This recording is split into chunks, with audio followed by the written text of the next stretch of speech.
Good morning, folks. Two scriptures today. Our Old Testament reading comes from the Psalms, and it's Psalm 98. And then our New Testament reading comes from the Gospel according to John, John chapter 15, verses 9 through 17. So I'd invite you to pause the video now and read Psalm 98 and John 15, 9 to 17, and then come on back with me for the sermon. You ever get stuck in a rut? Try having to write a sermon every single week. It is easy to get stuck in a rut. But it's not just sermons. I don't know about you, but I get stuck in all kinds of ruts. If it weren't for Carrie, I think I'd eat the same meal, same thing for the same meal every single day. Does anybody else fall into the turkey sandwich trap? Prayer can lead to rut in a hurry. That's another thing.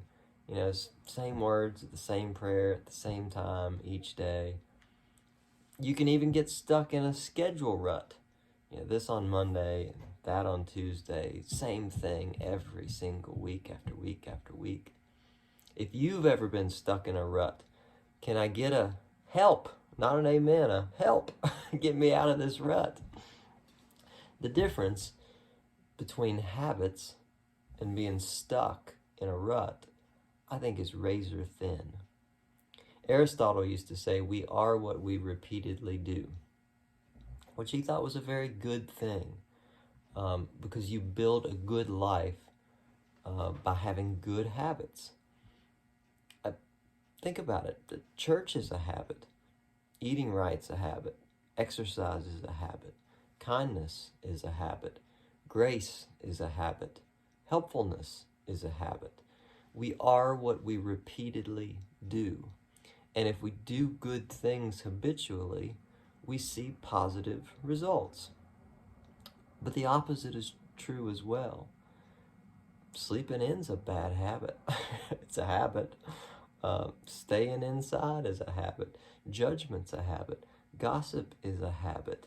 We are what we repeatedly do, and if we develop bad habits, we see bad results. So what's the difference between developing good habits, resisting bad habits, and staying out of a rut?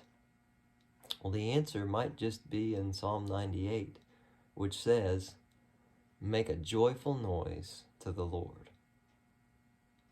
Theologians call Psalm 98 the heart of the Psalms because it contains the spirit of hope and joy that carried God's people out of ruts, out of bad habits, and into the promised land.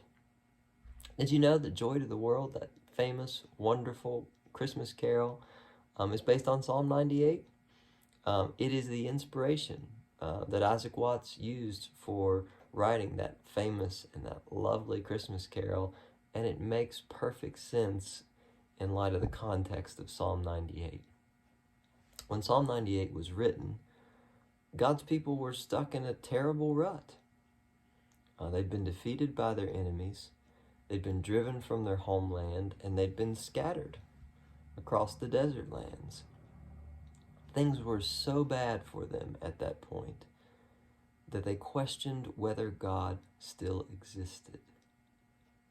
Have you ever been in a rut so deep that you didn't think you could see God anymore, or that God could see you anymore? Psalm 98, however, proclaims that God is present, even in the tough times, and that the people who forget that fact need to sing a new song and make a joyful noise to be reminded of God's presence. You ever get stuck in a rut? Of course you do. We all do.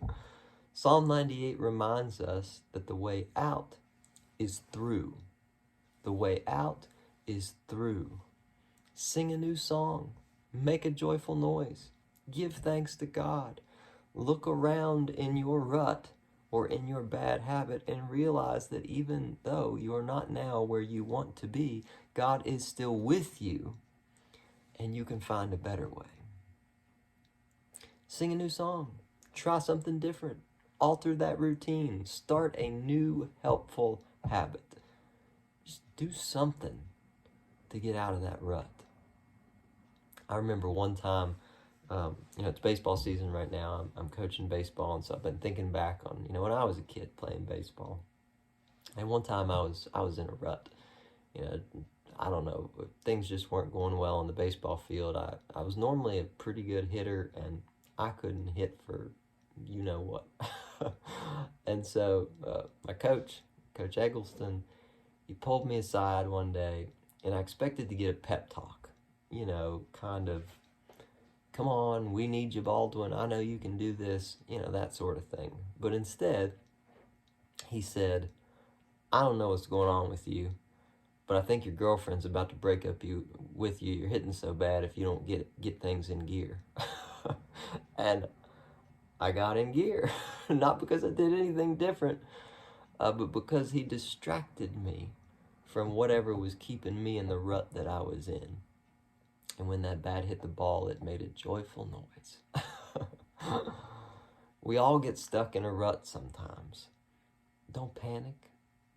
Don't question God's existence. Remember, Jesus told us, you didn't choose me. I chose you. And God did not choose for us to get stuck in a rut. God chose for us to live life fully. Sing a new song. Try something different. Alter that routine. Start a helpful new habit. Do something to get out of that rut and into the life God has chosen just for you. Amen.